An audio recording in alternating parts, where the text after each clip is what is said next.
You are listening to Feed the Beast, a weekly podcast exploring all things food with business partners, spouses, and your hosts, Chef Chris Paul and nutritionist Leigh-Ann Charles Paul of Everything We Eat. I hope you're hungry, because it's time to feed your inner beast. Welcome back to Feed the Beast on the Grit Live. I'm Leigh-Ann Charles Paul. I'm Chris Paul. And today our guest is Paul Bulau, right? Bulau, like yep. Palau. That's what we just said. This is obviously, yes. Palau, Trinidadian dish. Very delicious. The regional manager of Bon Appétit, right? That's correct. Yes. And can you just give us a little tidbit on what that is? Yeah, Bon Appétit is a on-site restaurant company. We service corporate accounts and private universities and specialty venues across the country. Mm-hmm. We're headquartered and based in Palo Alto, California.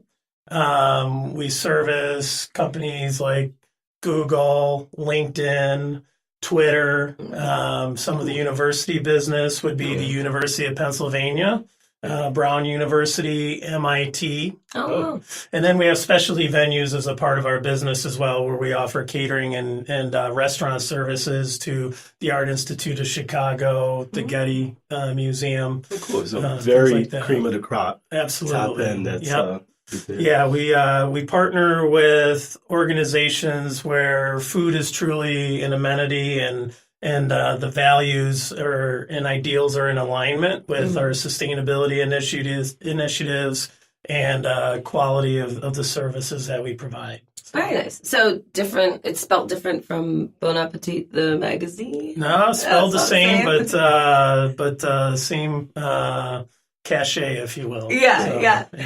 So before we get started our interview, I have some food news here, some interesting stuff. I think it's pretty interesting since we're talking about food and going into bigger establishments.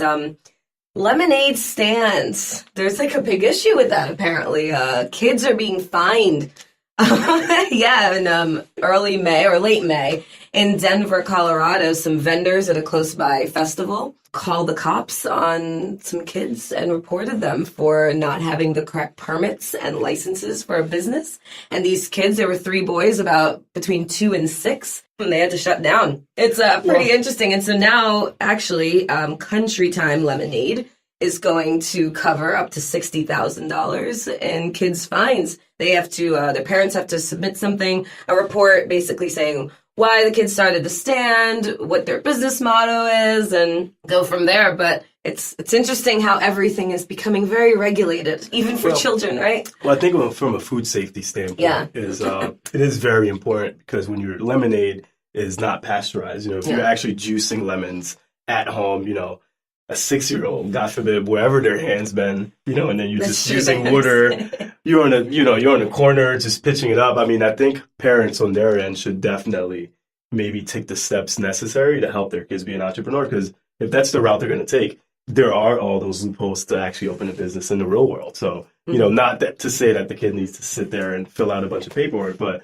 maybe as they understand the rules and regulations around certain things, you can kind of wrap their heads around it. Now, on the other opposite end, let's say it wasn't lemonade and it was prepackaged goods. Maybe that's something to delve into a little bit easier. Like, hey, here's some, like Girl Scout cookies. You're not really baking at home. You're not touching. So, and, as we've seen this year with all these food-borne outbreaks, all it takes is that one dirty lemon juice and, everyone that ran through and got lemonade could be sick. So, I mean, I think it's a weird thing for kids to have to understand that, but it is necessary, I think, in some parts.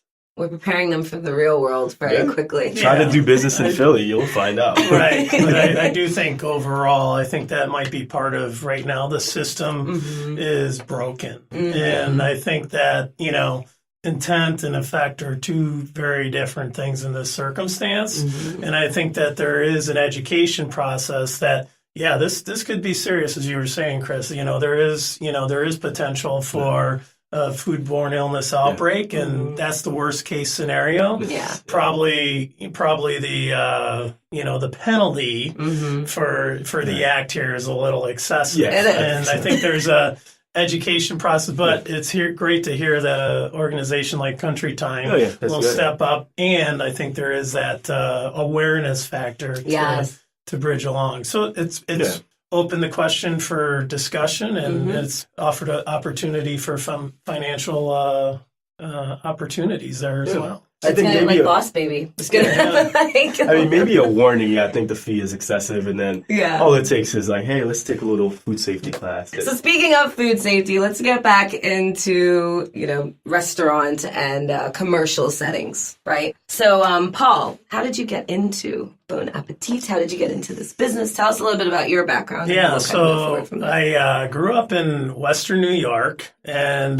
very rural agricultural area, and basically found myself an opportunity to work in a restaurant at the age of 16, bussing tables and, to make some extra money, looking forward to college, buying a car, so on and so forth. That's where everything really spawned for me in the restaurant world. And I got, sucked in to a lot of different aspects of it and really grew real fast myself, as part of the education, and found this passion for food and service, was in me. And so I carried that on, as my family had moved across the country to Colorado, and I found myself always, working in restaurants or hotels. Thought, wow, this is maybe something I could do as a career.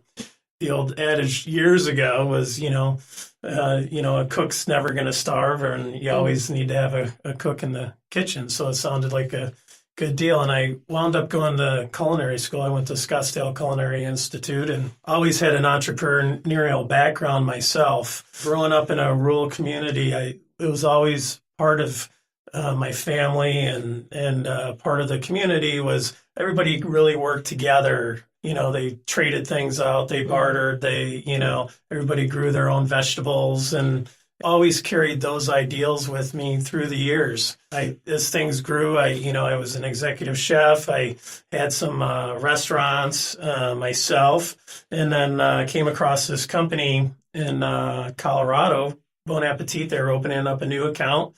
Friend of mine had said, we'd love to have you help us. I came in and started to help, and I was immediately hooked with the ideals and the freedom that is offered to me as a chef within Bon Appetit, to make decisions, to write menus, to, back then, 1998, I just celebrated my 20th anniversary at our senior staff. But in 1998, it was, this farm to fork thing was something that was just starting to, prosper. Our CEO at the time, and who's still the CEO and founder of Bon Appetit, used to challenge the chefs to go out into the, fields and meet the farmers and find the most flavorful and freshest food that you could find. And that was the challenge. Out of that challenge spawned this whole farm to fork program that we solicited in 1999 and made it a part of truly our operating DNA. And we've carried that forward and met all kinds. We've been the leader in all things sustainability as a national company from that point. So we've grown through this piece, and we've always dealt with any of the initiatives that have arisen through the years, cage-free eggs, crate-free pork, whatever it's been. We've really been a leader in the industry. Pioneer, yeah. So, Yeah, I guess it's a lot harder, once you start off on the right path. As you said, your CEO was very adamant about those skills, and you need as a chef. And I think most chefs will be so excited to go to farms. I think everyone's wants to do these things, but if you're in a corporate setting where that's not even a thing, it's like, hey, where are you going today? I'm going to a farm. It's like, yeah, what are you doing? And the fact that he encouraged that, I think it's so much easier to just you've already been on that path. So as these trends come and people just jump on and throw the AdWords out there just to be popular, but you've actually kind of stuck with it the whole time, and that's pretty admirable. What's also great is that you offer this to a lot of other businesses, which is not the model for a lot of commercial settings, and I think that's the most amazing part about your business. Yeah, and hearing it again from Fidel Baccio, who was our CEO, we just came out of a senior staff this last weekend. Part of what separates us is we work in concert with the communities that we serve. And so that's a big piece, is that outreach and understanding, the labor market and, who we're feeding, who's staffing our accounts, and the folks that we're feeding as well. And so it's truly building that community, whether we're in a community outside and that outreach, whether we're in a corporate account or an education partner, it's all the same to us, because it's, we're gonna keep the ideals of our sustainability initiatives, our fresh from scratch food programs, with authentic flavors and ingredients, and deliver that. And however we can foster it, it truly takes a community to deliver that. So. Now, what farms do you work with? Do companies have to have specific farms that are local to them, or you guys have a list of farms? Right. So each area, and we'll network with some of our sister accounts in the area to work with farmers so that they can also deliver on scale. We have a criteria that we do with certifications and third-party certifications of insurance and liability limits. We do research the farms, make sure that their practices are in place and that they're using sustainable practices and paying living wage and treatment of their employees and the farm workers themselves. Oh, that's very important. Absolutely. Yeah. And so we do the research, and you need to hit the criteria to be a part of the family, if you will. So yeah, that's awesome. I think all the effort just ends to a better product, right? Because tomatoes aren't just tomatoes, depending where they're coming from, whether they were ripened properly, or it's just like, oh, this is coming from God knows where, from weeks ago, and now we have these tomatoes that look really red, but they don't taste like anything. And it's part of the process, if you will, is to really make that connection for our community to know where their food is coming from, and to be able to meet the farmers through our fellow program. We actually circle back and we do farm tours with our customer base and our clients. And so, the students may be able to go and visit a farm, meet the students, pet the cows, herd the sheep, whatever it may be. But there's that connectivity of who is actually producing this food and feeding that community.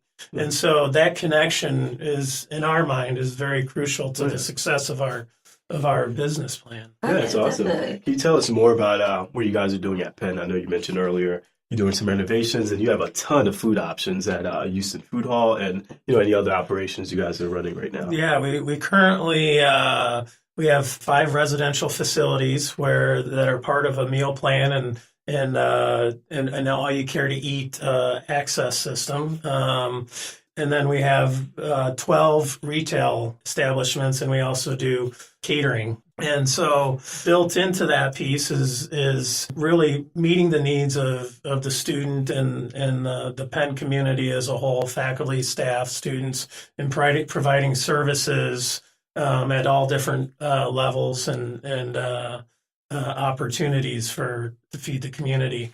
Part of that is we do have a certified GLOT kosher dining facility. We have done some major renovations in our residential facilities. We're currently doing a major renovation at Houston Hall, which is a retail, currently has micro restaurants in it, 6 different platforms, a sushi bar. Well, we're creating more of a up-to-date food hall feel and re-engineering the menu and some of the platforms so that we can deliver some of more authentic flavors and have meet the needs of the community.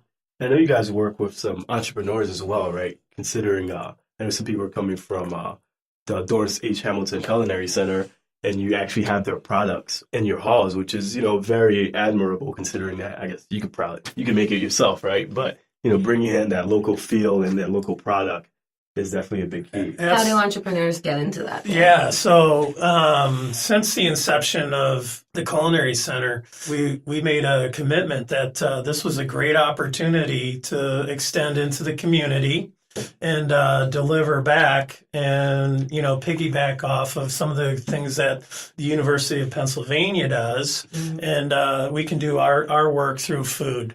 And I think we find it very inspiring to speak to a lot of young entrepreneurs, artisans, and folks that, have this dream to deliver, a product that maybe has been in their family, or they found for years a recipe, or they found this passion in food and an outlet that, this is an opportunity for a career path. And so we meet regularly. We know all the vendors. We know the upcoming vendors. We've had some phenomenal success stories. We've worked with some vendors that have moved on from the Culinary Center to their own brick and mortar stores. Some of those stories are attributed to the amount of business that we were able to facilitate. And one of the great opportunities that Bon Appétit can offer, these enterprising entrepreneurs and startups is that access to cash flow. We pay with a credit card on delivery, and everything is actually set up now. Is set up with Kim and the Culinary Center. Is set up, all the billing and all that is set up. But so it's basically pay on demand. So we're not holding cash for 30, 60, 90-day net. It's so important, which is one of the most important ideals of a business is cash flow. I think that is a pretty phenomenal story. And you had asked, how do you become involved? Well, we actually, our doors are open. And I think part of what, the Culinary Enterprise Center that delivers is that stability of licensing, proper food handling, the business knowledge. And it really keeps everybody on course so that they have a sustainable business down the road, and they're able to help manage that cash flow and the scalability of their own business. So. Now, do you have to be affiliated with the Dorrance H. Hamilton Center, or you said your doors are open, so can any other entrepreneurs that may have a brick or mortar or, started making open? Okay. Absolutely. I think if it makes sense and it's in the community, we have a perfect venue to showcase local goods. And we have a operation at Penn called the Gourmet Grocer. We're committed to, at minimum, 20% of our spend is to local entrepreneurs in that venue. And so, like I said, as long as they can meet the liability requirements and, all their permitting is in line, I think, the door is open. Very cool. Very cool. Oh, awesome. What do you guys have planned for the future? I mean, I know you're doing some renovations now. Yeah, you said the food hall, which I think is interesting. What's the difference between a food hall and a food court, or is the terminology shifted? I think the terminology has shifted. Yeah. And, the whole food court the idea is something that you'd find in a mall. Yeah. The late 80s and and so I think the food hall is kind of a renaissance featuring star chefs, street food, very authentic experiences in a communal area. So it, really becomes a destination of different cultures and ideals. What's happening in the future, I think across the country, labor is the number one issue on our plate. Labor, where on your end or everybody? Okay, everybody's I think everybody's going to be facing labor issues if you're not already entrenched, and I think part of that is finding a solution and. In our role and in the community that we're recruit our labor pool, especially in Penn and some of our other areas, we've just got to do a better job of training, engagement. We've got to figure out better solutions. I think that we continue, to have the same issues of, folks that, the pool that we're recruiting from. It's just really hard to maintain and pay a wage that is fair and keeps folks engaged in a long-term commitment. So you feel as though there's, not enough qualified staff within certain scalable point, or I know turnover, I mean, in general, in the industry, turnover is like an issue for everyone. Yeah, you know, right. Especially in food. People come in, they go, you know, Yeah. there's so many aspects of their lives that sometimes just doesn't work at work, but, you know, it's one of those things. But yeah, you're right. You're absolutely right. Because solving that issue is very large. Not only the wage distribution nationally, that, you know, contributes to the problem, but then also trying to qualify everybody or make them, you know, up to the standards that you would like a business to run. And then there's all these different factors. And, you know, there's also technology coming in that shifts the whole market as well. And so finding that median where you can be like, okay, now we can thrive and you can thrive as an employee as well. How do we make that happen? Right, Yeah. right. And you know, and there again, we need to maintain that, you know, we're not shuffling the deck furniture every day and we get Exactly. to the root cause of the problems. And Yes. so how do we inspire to have a workforce that is truly engaged at all levels? And Yeah. there's a lot of, you know, economic barriers that go into that and, you know, running the business. And I think, you know, some of the things that we face in leadership is how do you pay, you know, that fair wage in in an environment that, you know, may just be at poverty level, you know, or maybe it's below or barely above. You know, what's the incentive to come to work? Well, we need to find those incentives, and we need to find those touch points of building a capable workforce. Now, I guess if it's not too private, what sort of benefit do you guys offer? Any sort of packages, you know, as far as like bringing people on, and you know, what's their incentive to say, hey, you know, if someone's listening, I want to work for Bon Appétit, you know, what am I going to get out of it? You know, not the actual numbers, but. Well, you know, we offer full competitive wages. We continuously do wage analysis in the city and comparative analysis. We have full benefits for full-time employees. There's tons of opportunity and you know, through savings plans, 401k, Awesome. the full package of benefits is accessible. So it's really a career path. You know, right. You just need the people to come Absolutely. in and know that I could scale up. You know, Absolutely. I could be a chef. I could, Yep. you know, run Yeah. this whole operation. Well, what was great about what you said is you started off, you went to culinary school, you had an entrepreneurial background, which is probably a lot of our listeners here. And you took a shift from going from the restaurant into a more corporate setting, but you ended up loving it, right? Because you were able to interact with farmers, which I think a lot of chefs thinking when they go into restaurants, they can do that. And then the corporation is like, oh no, I can't have that kind of experience. But based on your experience, it seems like you can. So it's wonderful for entrepreneurs out there. There are many different routes you can take in the food industry. You can start your own business. You can get on board with another restaurant and a chef and work under them and maybe work your way up. Or even the corporate setting, it's not all bad. There are wonderful businesses like Bon Appetit here that Paul is the regional manager for and can offer these same types of opportunities that many chefs are looking for, right, Paul? Absolutely. And that, I think that's probably the one, you know, significant factor out there is like there's opportunity. Yeah. And you truly have the opportunity to make out of it, you know, what you want. And there's no stopping that. Yeah. You know, as leaders in the industry, we really want to facilitate that and open up those doors again that, you know, we're an employer of choice. And we represent not only ourselves and Bon Appetit as an organization, but we represent, you know, our partners, the University of Pennsylvania, and we represent the communities that we work in. So we need to be good stewards of all of our resources and, you know, the folks that live in the community as well as work and you know, play as well. So. Yeah, that's great. Well, thank you, Paul. It was wonderful speaking with you. I'm so glad you so came much. out.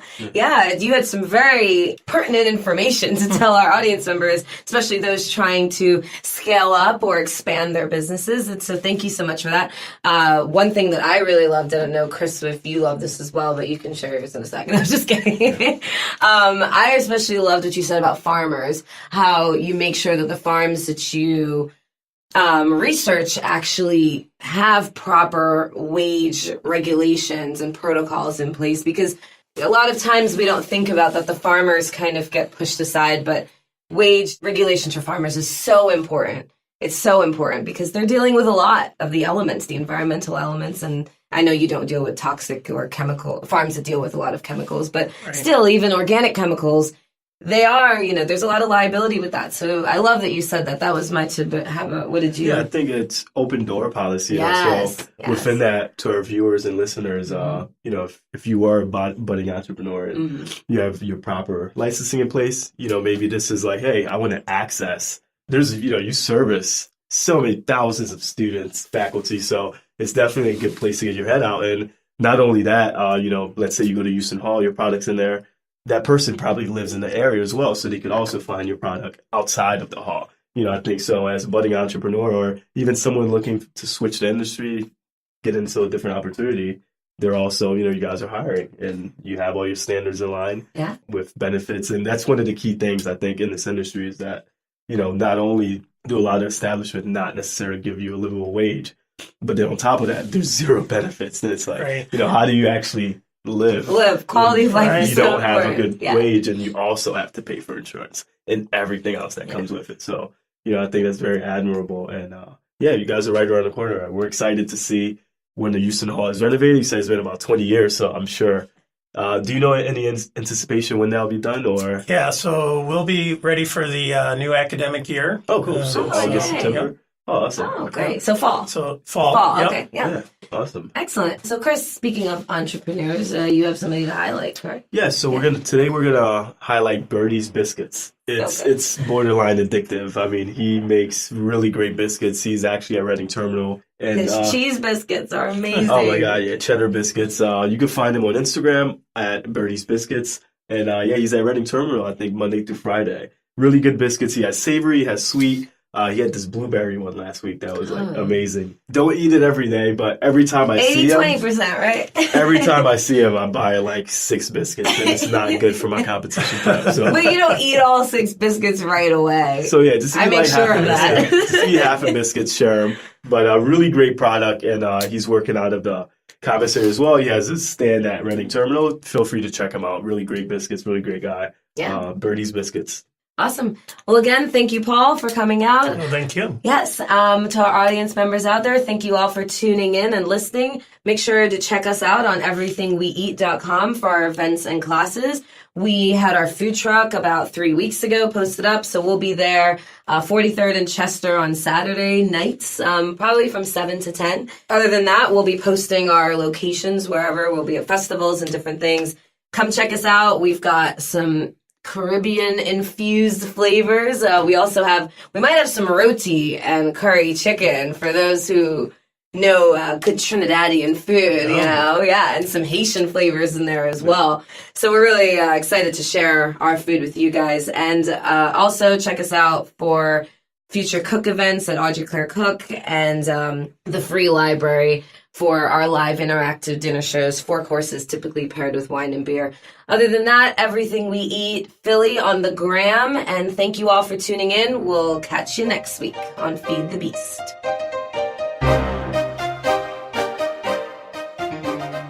Hello, everyone.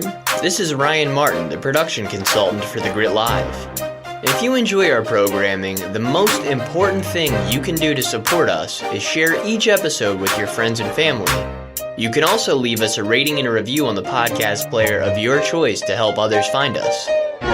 Thank you for listening.